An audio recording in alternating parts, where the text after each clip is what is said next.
when phones just ring, emails ignored, service drugs high, can't be afforded.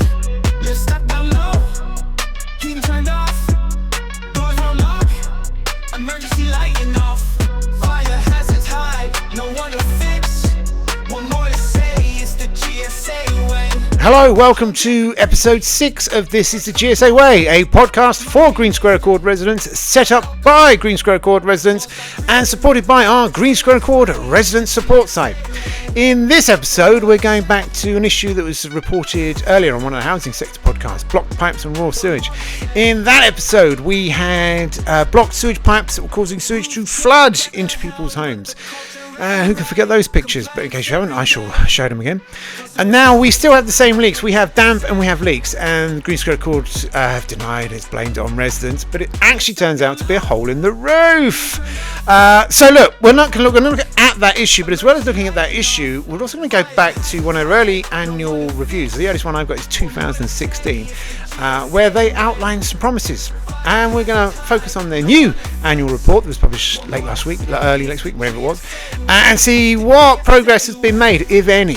We're going to look at the cultures, the behaviours, the attitudes, and see this transformations journey that they've been on since 2016. Has it shown any signs of improvement? Are they on the right track? Is the leadership correct? Of course it's not, we know that. But anyway, let's not just take my word for it and the words of thousands of residents who constantly complain on all the platforms they can. Let's use their own words. So in this first part, we are going to go back and have a review of the promises that were made in 2016.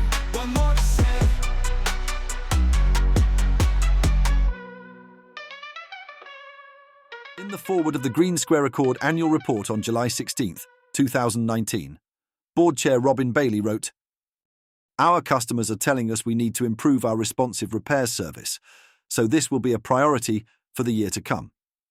It is also a significant opportunity to positively influence customer satisfaction since 48% of calls and 60% of complaints relate to repairs. There is a clear imbalance between satisfaction with the quality of our homes and our cost per unit, which our new corporate plan specifically seeks to address." It wasn't just the board chair focused on improving the repairs service. Over a year later, it remained a priority when current CEO Ruth Cook wrote in an email on August 19th, 2020. I acknowledge that we don't always get things right. However, I know that my team have been working hard to resolve the numerous issues raised and liaising with you, whilst working within the challenges of a pandemic.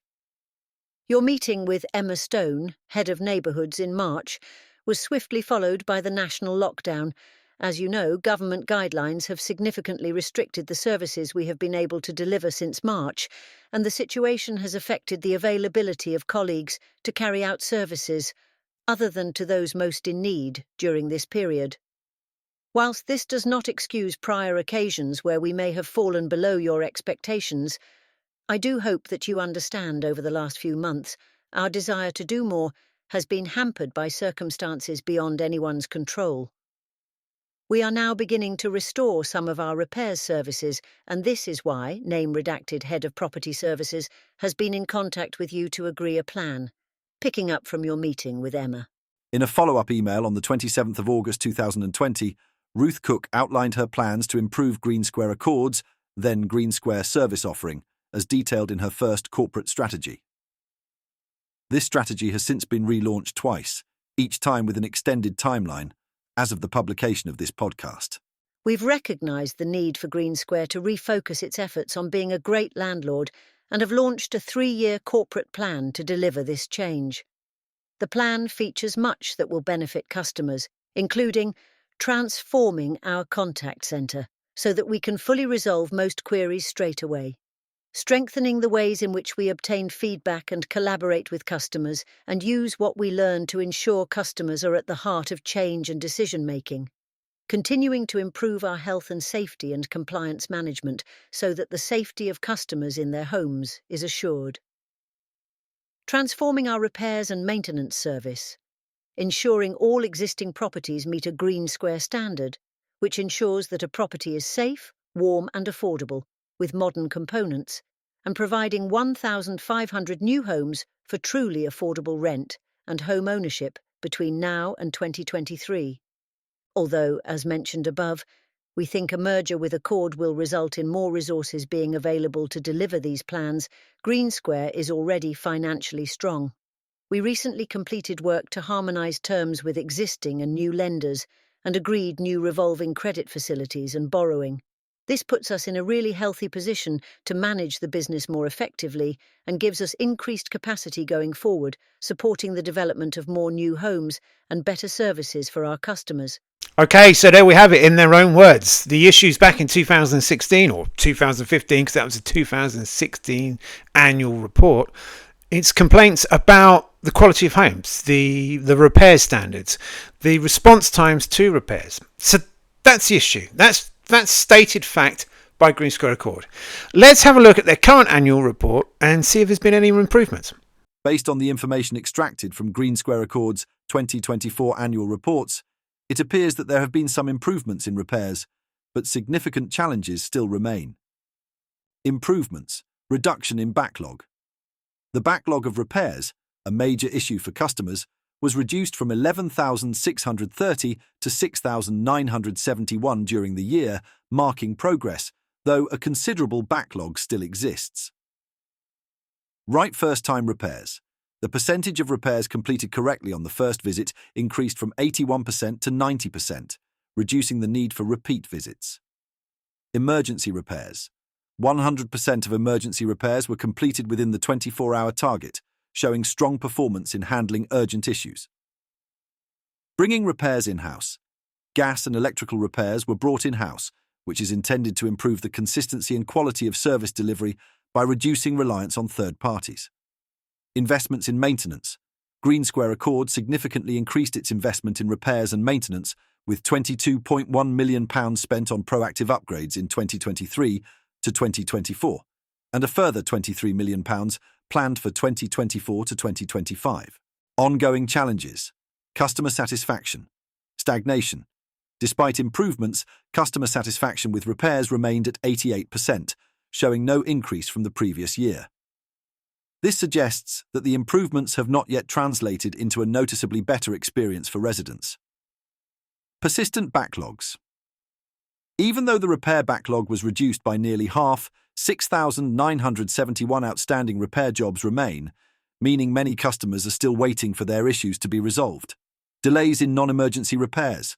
While emergency repairs are being handled effectively, non-urgent repairs still face delays, with 27.4% of repairs not completed within the target timeframe. Communication issues. Customers continued to report poor communication and a lack of updates regarding their repairs, leading to frustration and dissatisfaction. Repeat visits for repairs. Although progress has been made in completing repairs correctly on the first visit, 10% of jobs still require repeat visits, contributing to delays and inconvenience for residents. Okay, so there you have it. It was the issue in 2016 and it remains the issue in 2024. Yes, there have been some improvements, but you'd hope there would be in an 8-year time span. You would hope that they have learned and strengthened procedures and systems to better support them in supporting their residents. It's clear that's not the case. Now let's look at a current issue. This issue, as I say, I reported earlier, it's been an ongoing issue. It revolves around a leak. Now, we're going to do this in a series of emails, some photographs and emails, because I want you to have the cold hard facts. I don't want it just to be me spouting off. Let's keep it factual. So here is the issue that is currently plaguing Oxford residents and has taken support of our local councillor, David. Thank you very much, David, to help drive the needed action from GreenSquareAccord. A known issue. Email correspondence from GreenSquareAccord regarding ongoing leak, as reported on the GreenSquareAccord resident support site. 15th February 2024, 14:54.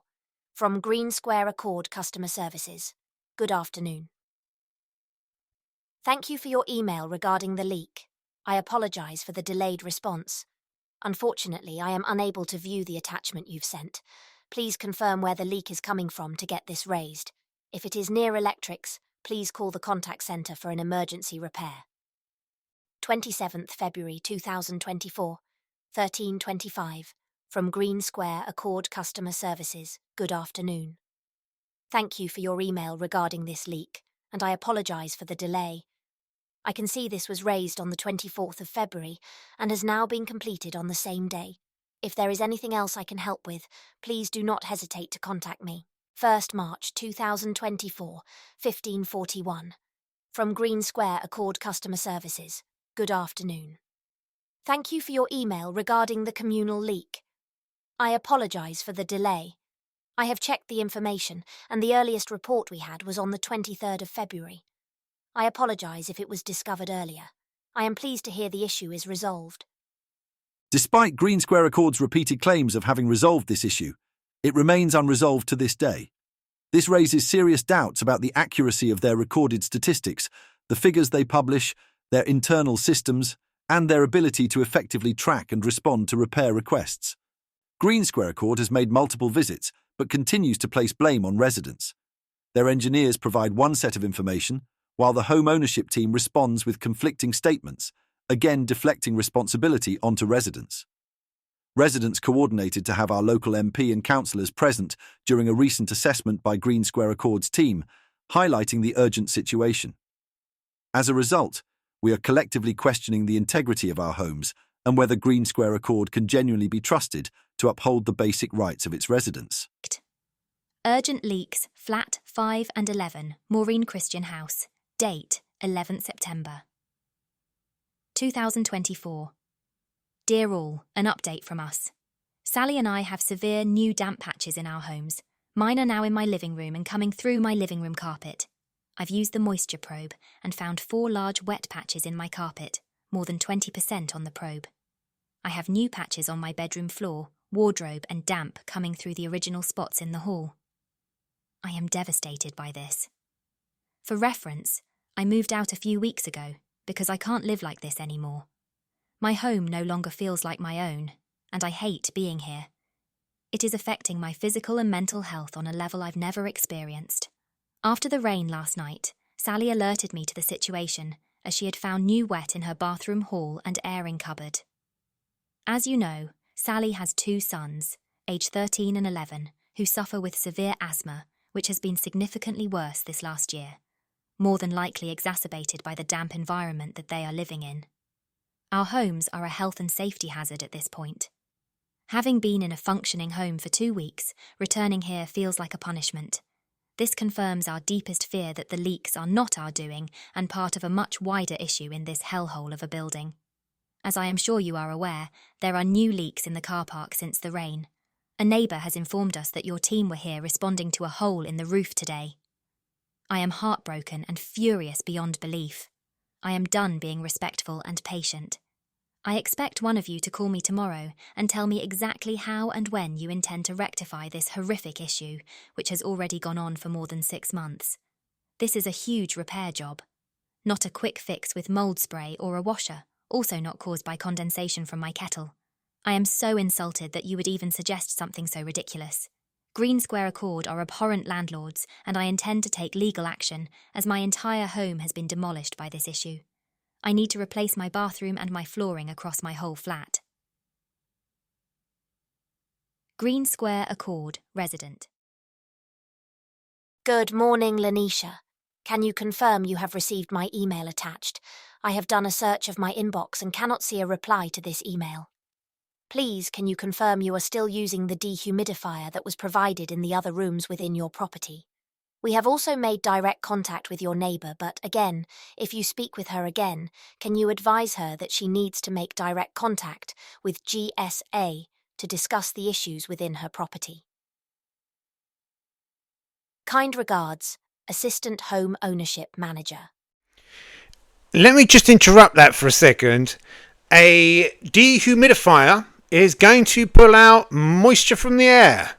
It is not going to pull water out that is pooling underneath floorboards. Let's just put that on the record. Hi Zoe, I ignored your email because, with respect, I have been drying out my home since July with both my own dehumidifier and your industrial one, with the support of your lovely trades team, so you should really have known that. Or you would, if your communications processes were halfway decent. I used it for over a month and was grateful at the time. I dried out the space as best I could. It was unbearably hot to live in, but really helped with the bathroom. My bedroom and the hall remained relatively unchanged, but I persevered. However, it all serves no purpose if, when dried out, more leaks come through, and the cycle repeats itself, as has been the case with the storm the other night. The dehumidifier has been with no 11 since early August. My email relates to new leaks since the rain the last couple of days, the same day as the leaks returned to the car park and we had that vicious storm. These are only going to get worse as the weather deteriorates over the autumn-winter, my biggest fear. There is now damp in my living room, 4 large patches coming through the carpet, discovered yesterday. I also have new damp in my bedroom, coming through the floor. As stated, I refuse to live like this any longer and moved out of my property a few weeks ago. I hate being there. I am faced with replacing not only my bathroom, but the entire flooring in my flat, and likely more, given the damp in the wardrobe walls, I fear, and I cannot do that until the source of these endless leaks is found and fixed. Not patched up or covered up, but fixed. I've been dealing with this for over 6 months now. It's not healthy for me to live in this situation any longer. I'm this close to getting signed off work because the stress is so overwhelming. I have lived in this building for more than a decade, blindly paying service charge. And for what? For a lift that is constantly broken, that I don't even use because I am on the ground floor. Doors that break every 5 minutes, as is the case with the fire escape reported over a month ago, leaving us vulnerable and exposed to intruders and crime. Couple that with corridors that now have sensors that only allow the lights to come on from one side and not the other. That is a terrible situation just waiting to happen. When I enter the property through the broken fire escape, I have to walk in the dark to the other end of my corridor just to get the lights on so I can see to open my front door. A mugger's dream scenario. I also see the dampness is coming back in the corridors too, especially outside number 4, where the wall is wet to touch.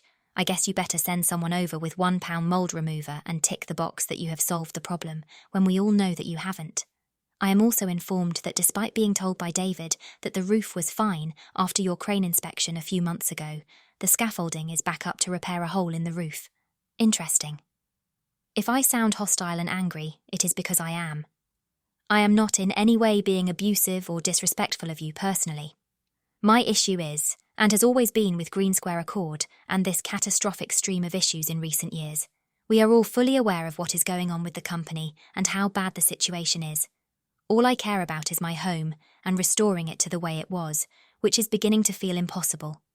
If that is the case, I just want out and to forget that GreenSquareAccord ever existed. I can't put the property on the market until the leaks are resolved, so here we are. Environmental Health and the local MP for Rose Hill are aware of the situation. Up next, the Oxford Mail, Meridian and anyone else that my solicitor advises. I'll forward our correspondence to them and Sally, number 11, since you have taken them out of the chain. Thanks, Lanisha. Dear Lanisha, I appreciate this situation is not ideal, but ignoring emails will not help resolve the issues. My advice to you came from our operations manager, who has been overseeing the issues at Maureen Christian House. On the additional information you have provided below, I will make contact with Tom and ask that they arrange a visit to your property. Myself or Tom will be in touch with you regarding a suitable time to visit. Kind regards, Assistant Home Ownership Manager. Hi all, just checking in for an update, as I've not heard from anyone. My situation remains the same. There is now a leak under my living room, in addition to the hallway, my bedroom and bathroom. First noticed last week, as it has left big wet patches on my living room floor, where the water is seeping through the carpet. It happened during the storm last week, when leaks were also reported in the car park. These big wet patches under the carpet that will ruin my belongings if they continue. I fear as soon as the weather turns again, I will be in the same position, facing yet more damage. I did my own investigations, and there are pipes directly under my living room in the car park, one of the pipes that have been leaking this summer. The leak also impacts my hallway, bedroom and my bathroom, more than 50% of the property now. 3 independent plumbers have refused my bathroom refurbishment because until the leak outside of the flat is resolved, the bathroom cannot be repaired and will likely flood again. They do not want to be held responsible for future issues, which I respect. Your own trades team, who have been incredibly helpful, advised the same. I am not living in the property anymore, moved out over a month ago, so I am incredibly grateful to the other residents for raising the alarm about the leaks in other areas. Once I became aware, I came back to inspect the previously affected areas and was horrified to see my living room is now falling apart beneath me. I will also be away for the rest of the week after tomorrow, so please call me to arrange a way forward if you care to. I cannot go on living like this. I cannot repair my home and I cannot live in it. What do you suggest? Respectfully, Lanisha. There you go. It's not for the light-hearted, is it? Look, I think this highlights a lot of ongoing issues. One of the issues is we can't trust their stats. So although the 2026 report shows improvement, one of those improvements is the ability to fix things first time. But that's not the case, because this case has been closed multiple times as resolved, and it clearly isn't. So there's an issue there. There's a cultural issue. So they're still blaming residents. It's still the residents' fault. Yeah, they've erected scaffolding. They found a hole in the roof, all of which they're now trying to fix. The scaffolding is another issue. As reported back with the Housing Ombudsman complaint, one of the issues was a lack of communication. And part of the complaints for repairs is that lack of communication. So when it came to erecting scaffolding, that's an update to our complaint. That would have proved that GreenSquareAccord were addressing an ongoing issue. So an email, a message from our housing manager to say, on Monday, we're going to put up some scaffolding because we want to inspect the roof properly. That would have been a bit of communication, and that had everyone going, okay, they're working on it. And then when we came to getting third-party support, we would then say, well, yeah, they're coming on Monday to put some scaffolding up. Do you see how it would have dampened everything down? By not communicating, nobody knows what's being fixed. Everyone suspects nothing's being fixed. And then scaffolding comes up so they can send their guy up there to fix the hole in the roof. I think the issue is the hole in the roof is the problem, and that doesn't relate with the blaming of customers earlier on in the procedure. Blame customers, there's a hole in the roof, we can't blame them anymore. The other thing they've had to do is a great big lorry, pumper truck, I don't know what you want to call it, great big lorry turned up with a great big hose that went into the lift shaft to remove all the water. Presumably some of that might have even been sewage water. So they've pumped out water in the lift shaft. Again, a bit of communication. Tomorrow we're going to have the lift shaft pumped out. I would have shown that things were progressing, but there's no communication there. So the blame culture is still there and the failure to communicate. Now, when one of the residents called up and said, well, what's the scaffolding going up for? Why have they put scaffolding up? Nobody knew. Even our housing manager, who was supposedly on annual leave, although I doubt they're out of offices, I think they put them on just so they don't have to deal with emails. His boss, who used to be our housing manager, who sits underneath the housing manager and who likes to blame, this housing manager, I don't know why scaffolding is going on. There's nothing on the system. And we know things aren't uploaded to the system because there isn't one system in place where they can report and track faults. So if you ring the customer service desk, you should be able to say, this customer service should go log in. Oh, right, okay, that's your postcode, that's your address. I can see from my notes that this is happening because of this, and it should be doing that, and they're doing this, and that's planned. But they can't. And it's not just the customer service desk that don't have access to this information, which would stop calls at that level. Because remember, GreenSquareAccord hate to be sent multiple emails, hate to have multiple calls.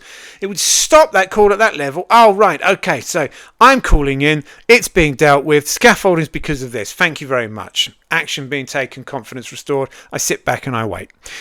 But that doesn't happen because that customer service doesn't know. Then you contact the housing manager. So that's usually an email because they don't answer the phones. So you send them an email. Why is scaffolding going up? I don't know because I don't have a system that accesses it.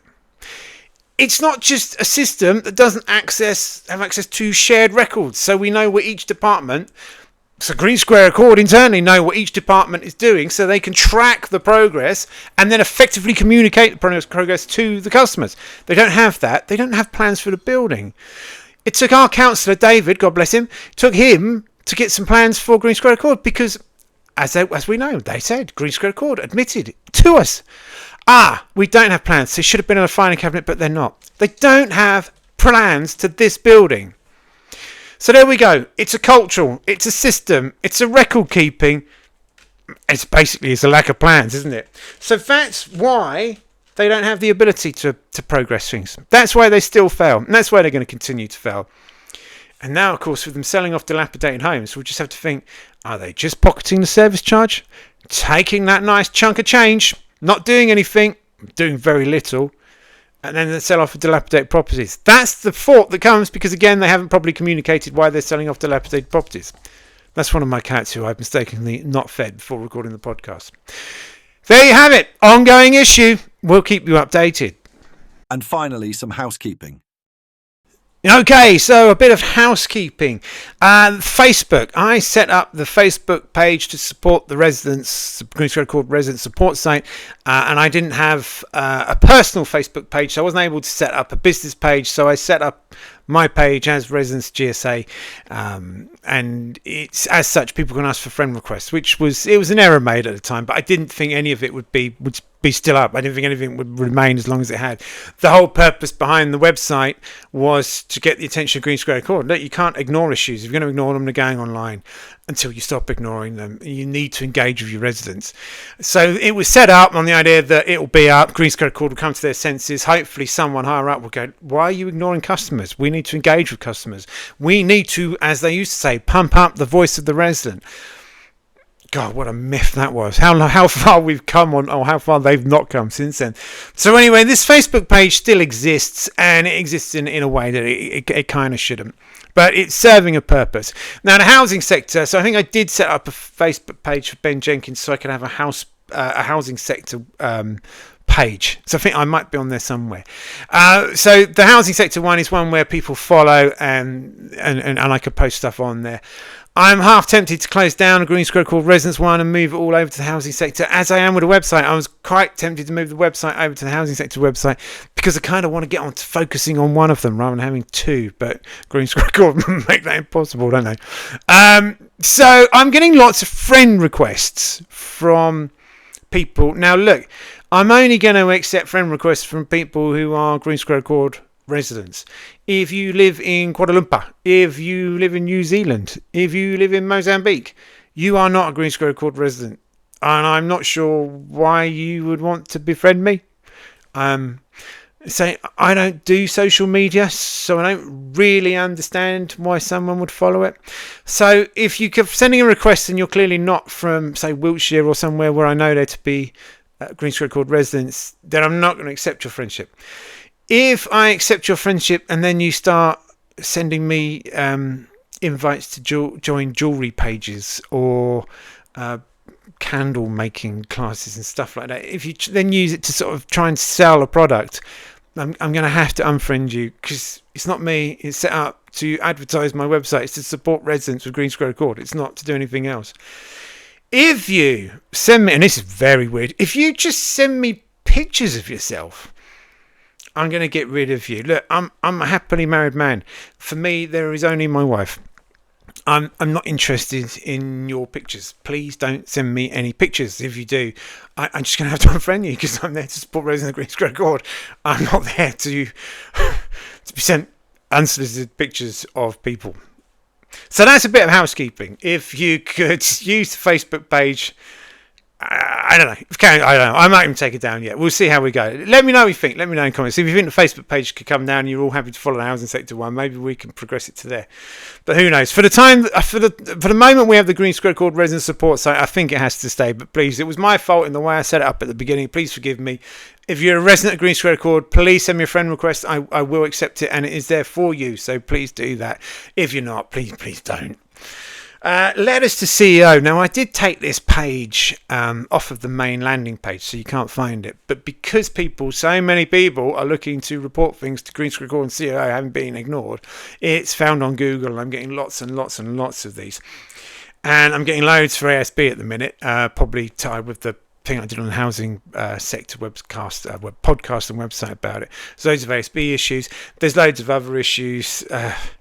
I'm going to do a mop-up podcast, probably the next one. The next GSA one will be picking out some of these problems. But please bear with me. I'm not forgiving you, and I am replying where I can.